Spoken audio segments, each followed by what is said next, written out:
Good evening, my delightful things. Welcome to the cavern, or welcome back.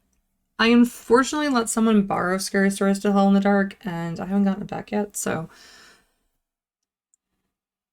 I couldn't watch it, unfortunately, because I don't remember the movie, and which is weird, but I remember bits and pieces, but not enough to actually give it a full review. I also can't stream it anywhere, so I'm gonna have to review it next Friday instead. Sorry to disappoint for those of you that were looking forward to this. So I'm reviewing Wes Craven's They instead. I was going to do that next Friday, but I'm kind of switching, which I don't think matters. This is a spoiler-free review, so no worries to those of you that haven't seen this yet. It did come out in 2002, so it's kind of old. I haven't heard anyone talk about this movie before, but I saw it on Prime Video and figured, what the hell, I'll give it a try. It doesn't have the best reviews, unfortunately, but I'm a huge Wes Craven fan, and I'm still trying to watch every movie he's directed within reason. The movie reminded me of Alone in the Dark. I don't know if any of you have seen that movie. It's not that good. It's kind of horrid. Nothing like the video games, which is what inspired the film. I haven't really played Alone in the Dark. I played a little bit of it, but the controls are so bad from that era, I swear. So I wish they would kind of reboot them. Not really remake them, I just want to reboot. Maybe even remake them, depending.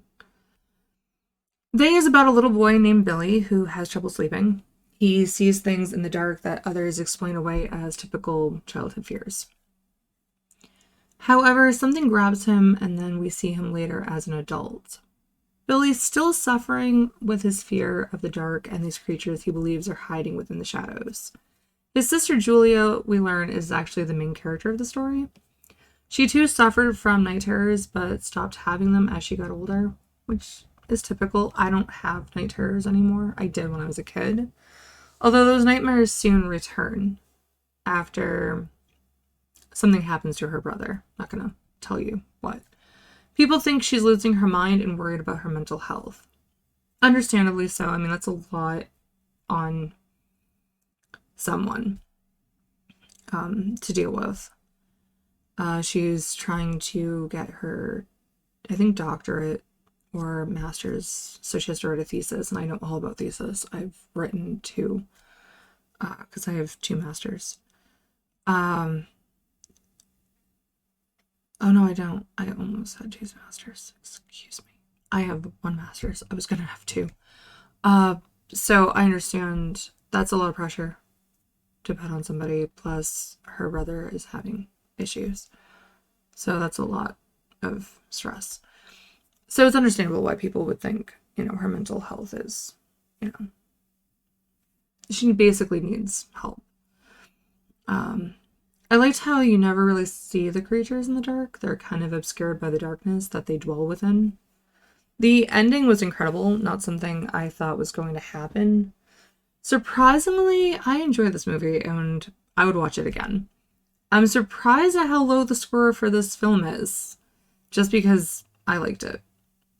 Although, look at Morbius, I love that movie, and it is one of the most hated movies of 2022, I believe.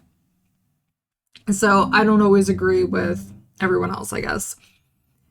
If you haven't watched They before, go give it a try and see what you think. Because you may honestly hate it like most people, or you may actually enjoy it like I did. For those of you that have watched this one, what were your thoughts? Did you absolutely hate this movie, find it appalling, or stupid? As someone who had a fear of the dark as a child and suffered from night terrors, this one hit home for me.